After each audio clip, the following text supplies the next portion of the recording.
1. It's worth noting that this story is my parents', not mine, so forgive me if I'm missing any useful details. To set the scene, this happened in late 99, early 2000. Not long before my mum fell pregnant with me. Her, my dad, and their 2 housemates at the time were taking a road trip. They lived together in Oxford, UK, and I'm unfortunately not entirely sure of their road trip's destination, but it was quite a drive from Oxford. Their experience occurred on their return journey nonetheless. It was around 3 p.m. The car was due to be returned to the dealership at 6 p.m. They were driving along several motorways, and at one point, they came to a roundabout with 3 exits. This is where it gets weird. They need to take the 3rd exit, but just after they drive past the first, the car jolts as if they had hit something. Rather shaken, they merely restart the engine, then continue driving. Only after they had taken the 3rd exit and the confused conversation concerning what they may have hit had died down, did one of them point out that it was now nighttime, pitch black, stars out, the usual late night shebang. It wasn't long before they noticed a road sign announcing that Stonehenge was just up ahead. They drive towards Stonehenge and came to a large metal fence. They could see the rocks from where they were parked, however. My dad and housemate A got out of the car and approached the fence to get a closer look. Now my mum and housemate B, both still in the car, swear that they saw my dad talking to a security guard who was on the other side of the fence. The guard was supposedly gesturing towards Stonehenge throughout the conversation. Soon my dad and housemate A returned to the car. My mum asked them what the guard had to say. To her surprise, they denied the presence of any guard, and simply stated that they were speaking to each other and examining, to see if there was any way to get closer to Stonehenge. Rather spooked now, they made the journey back home. They ended up returning the car at either 10 p.m. or 2 a.m. I can confirm with them ASAP. And the mileometer displayed that they had driven well over the distance that they should have, even including the detour to Stonehenge. One of the housemates did some research and pitched the possibility that they hit a ley line. I'm not educated enough on those to branch off from that proposition, though. My mum is a skeptic, and my dad is only a slight believer. They have both sworn countless times that this story is nothing less than the truth. While that doesn't hold much value to you, I certainly believe them. It may be worth noting that my dad seems to attract spirits and paranormal beings, and has many more experiences to this day. 2. I'm not supposing any of the things I describe as a glitch by definition, but maybe these visual phenomena can reveal something about the matrix around or the matrix within. Curious about your feedback. Okay, here it goes. I just had the pleasure of taking a motorboat from city to an island. It was 6 a.m., very foggy, the sun was rising and I was admiring the views hanging out of the boat. I noticed how many layers of things I can see, many layers of different shaped and colored clouds parading through the sky, the furthermost ones illuminated by the sun. The sun was hidden, but I was able to see sun rays like an old illustration in the background, thick beams. This was covered by what seemed 3 or 4 levels of other clouds and other colors, enveloping the tallest skyscrapers too. What a treat. On the surface of the water there was another cloud or fog, white and eerie, moving swiftly and soon covering the view of the buildings, so all I saw was clouds on the water and clouds in the sky. Then my eyes focused on floaters, the wiggly, transparent amoeba-like formations hanging in the jelly retina. They seemed to exist on different layers too, some of them moving faster or slower, closer and further. Next was my perception of white points, frantically moving all over my field of vision. They never stopped as long as I was looking at the sky. Shiny and resembling insects in their movement, they kept on dancing. Next was my perception of the crystalline psychedelic patterns, similar to those included by a substance, but fainter. I could see the shapes resembling sacred geometry, morphing swiftly, shining in green and pink against bright background. They spring from the center of my vision, but take over all of it. When I focus my eyes, the shape solidifies for a second, forming a symbol or a letter all too familiar already, mostly resembling the flower of life. After noticing all these physical and non-physical layers, and perceiving them all at once or slightly alternating my focus between them, I also noticed thick beams coming out of water into the sky, straight lines tilted left or right, creating a sort of gigantic herringbone pattern. Whenever I looked, I could see them tilted left and then right. Only in some places I was able to see a straight beam between the two directions. I had previously seen most of the other things I described, but this was the first time to see these thick beams. I understand they are not physical and quite possibly an optical illusion of sorts. Has anyone seen it too? So to sum up all the layers coexisting in front of my eyes that foggy morning: sun rays, countless layers of clouds, cityscape fog on the sea eye floaters, crystalline pattern in pink and green, white spots of light, blue field entopic phenomenon, beam-like linear patterns on the horizon.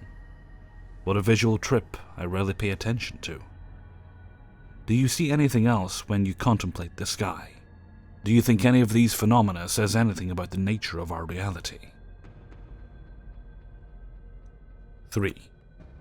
These stories happened within days of each other, and it was just a couple weeks ago. Number 1.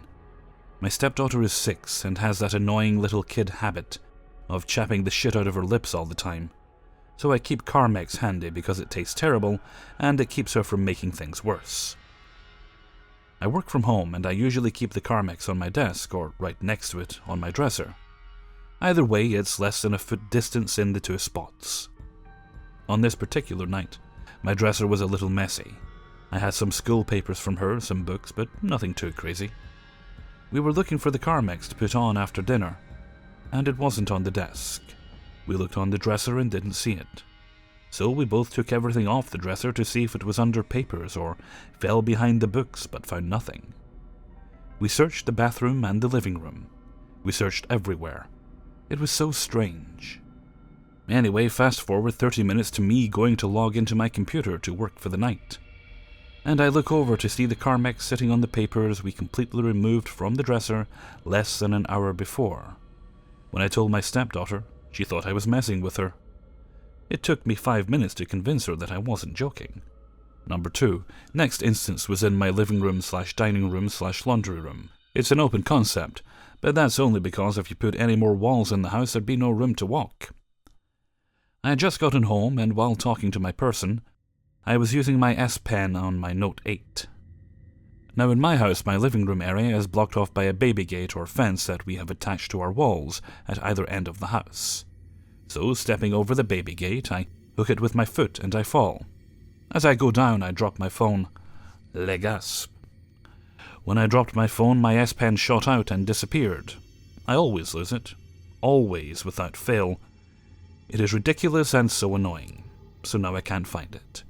I've dropped it in an area with an oven, a fridge, a washer, a dryer, and a pantry. All of those things have black, scary underneaths that I want no part of. My person and I are on our stomachs with our phone flashlights, trying to find this S Pen, and we can't locate it. I'm worried that I need a new one, and they're like $50. Blah. Now, next day, my best friend Day is over, and we're just chatting away while I'm absent-mindedly cleaning, and I go over to the opposite side of the room from where I dropped my phone the night before. I have a laundry area cordoned off with drapes to minimize noise and get rid of the eyesore. That is, the laundry area. And on the end of the curtain rod, I hang my small child's diaper bag. It hangs about 7 feet off the ground, and is at least 10 feet from the spot the phone hit the ground. I reached into the very front pocket to grab wet wipes, and what do I wrap my fingers around? My fucking S Pen. When I told my person via the text a couple of minutes later, he was so confused. Where he was standing when I fell, the S Pen would have flown right in front of his face. My person is 6'7". 4. This was 11 years ago when I was 18. I have told many people about it. Some people think I am remembering it wrong. I'm not. I knew it was happening in real time and was terrified. Some people don't believe it. Some people believe it and try to offer explanations, but none of them make sense. I have strong religious views and it doesn't even neatly fit in there. But my personal theory is still related to religion. I won't share it here though. I just found this sub and thought it was a relevant experience, so here you go. September 1st, 2006. I woke up groggily from a dream that I had been out that night, gotten into a lot of trouble, lost my car somehow, and had to be rescued by an estranged friend I had not talked to in a long time. As I was waking, I still thought the dream was real. My mother was in my room looking for a shirt that I had borrowed, and I said, "I'm so sorry, Mom." And she said, "What?" "I'm so sorry." "Why?" "Mom, I'm sorry about my car. Where is my car?" "Your car is here in the garage. Why?" At that point I knew it was a dream. It was a huge relief. Unfortunately, that same exact day I ran out of weed and traversed into town to find more. Nobody I knew had any, but I stumbled across a young chap who had some and we arranged to meet later that evening. And so we met up again and I went to his place. This was incredibly dumb as I was a dainty teenage girl and this guy was obviously a criminal. I am just about 99% sure he drugged me, besides the obvious drugs I had intended to do, with a glass of water. For several hours I lapsed in and out of consciousness, and other terrible things transpired before I left. I then tried to drive myself home. Wee morning hours of September 2nd, 2006. I was blacking out at the wheel, in and out. I made a random turn and drove blindly until I realized I was being pursued by police, and I pulled over. As they arrested me, they asked if I didn't see the 12-foot gate blocking the road about half a block in front of me. Indeed, I hadn't seen it, and would have hit it. I was about to die. Turns out I had driven onto an Air Force base. Needless to say, they had my car impounded. They wouldn't let me use the phone, so I had to give them phone numbers to try and get someone to pick me up. My mother wasn't answering. Nobody was answering. It was 4 a.m. I rattled off the numbers.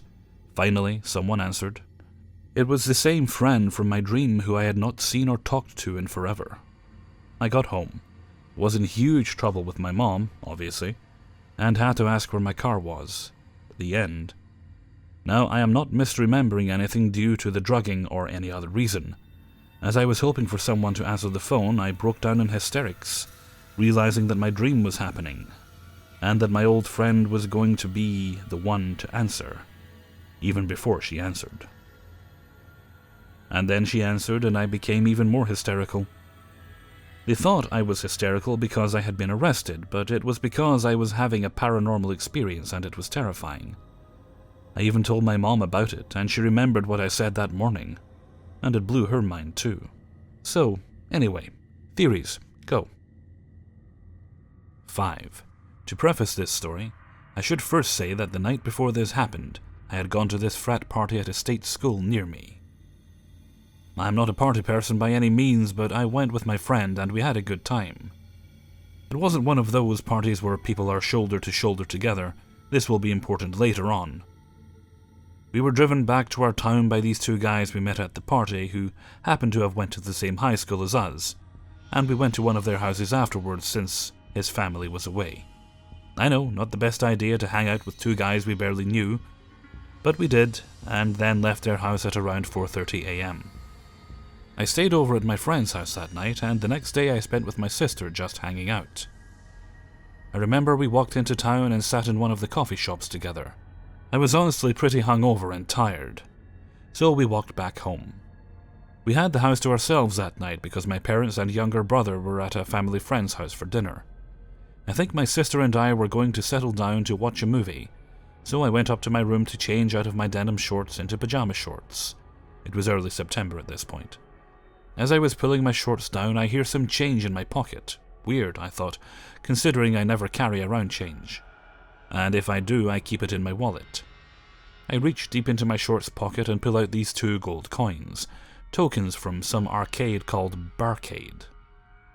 I was confused. I'd never heard of that place before, and upon texting my friend who I stayed with the night before, she didn't either. She said her family had never gone to this Barcade place before and, therefore, wouldn't have had any of their tokens at her house. At this point I was trying to come up with a logical explanation. for how these could have gotten into my pocket. Like I said before, I hadn't gotten close to anyone at that party, so I would have felt if someone had slipped them into my pocket. But why would someone want to put 2 random coins into a girl's pocket? And at the guy's house, I didn't sit close enough to anyone to have felt someone put them in my pocket. I texted my mom what just happened and a picture of the coins. She had never heard of the place either. I was a bit freaked out, and sat at my kitchen island to have a glass of water. Since it was still warm out, we kept the windows in our house open to let in the cool night air. But because of this, we could hear cars go by and voices outside. We live in the suburbs, so there are a lot of houses close by, and people walking down our street occasionally. As I'm sitting in the kitchen, I hear car doors slamming and vague voices, and I could distinctly hear my dad call my name, "Charlotte!" I was relieved that my parents were home, and I waited for them to walk in the front door. But they never did. My sister and I waited for a few minutes. She heard it too. And I texted my mom if they were home, and she said they were still sitting at the dinner table. I started freaking out over text to my mom, and I could tell she didn't believe me, but said that they would leave soon. I sat on the couch in the family room and waited for everyone to come home. They eventually did, and my mom asked what happened, but just kind of laughed at me and called me crazy. She doesn't believe in anything paranormal or just plain odd. I still don't know what happened that night or where these coins came from, but it's something I still can't explain to this day. 6. I met my now husband at a house party when I was 22 and he was 21. At the time I was madly, and I say madly because I was obsessed, in love with his roommate and friend at the time. We were all sitting on the porch of his house and drinking beers and talking. All of a sudden, this guy walks over and sits down. It was the first time I had ever seen him. His girlfriend sat on his lap and they started kissing and talking. At that moment, I just knew, as if a voice told me plainly, "That's your husband." As I mentioned before, I was madly in love with my boyfriend at the time, and extremely attracted to him. I just don't want people reading this to think, oh, she just found her now husband attractive, because truth be told, I didn't really. He was good looking, but it was nothing more than you seeing a stranger and thinking like, oh, that's a nice looking person, and move along. Anyways, the thought stayed with me throughout the night. For no reason I could explain, I was looking at him thinking to myself, wow, so that's the man I'm going to marry and have kids with one day. Like super random. It wasn't scary, it didn't make me nervous. It was just like a known fact to me at the time. I saw him a few times after that party when I hung out at my boyfriend's house. Each time I was around him, I had the same feeling. Once I remember visiting my boyfriend, and out of nowhere I instinctively ran up the stairs to my now husband's bedroom and knocked on his door. I didn't even know what I was doing or what I would say. I barely knew him. I just had this sense of being so familiar with him, and I couldn't explain why. My boyfriend at the time and I broke up, and a year went by. I would think of my now husband from time to time, but never acted on it.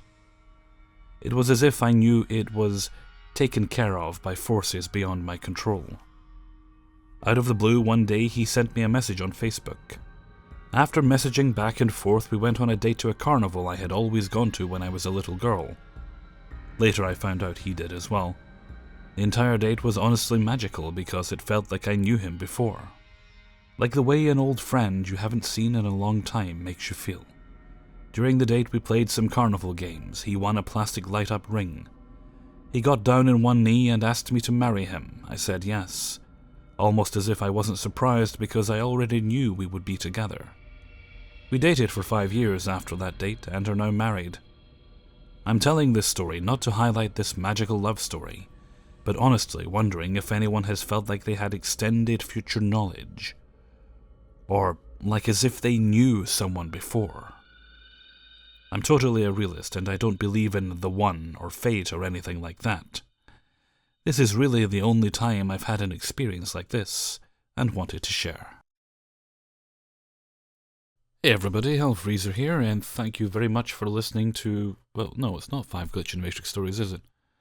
6 Glitch in the Matrix stories. Right, there we go. I was having a bit of a hard time finding 5 stories the right length, so we have 6 today. I'd like to say thank you very much to everybody who let me use their stories in this video.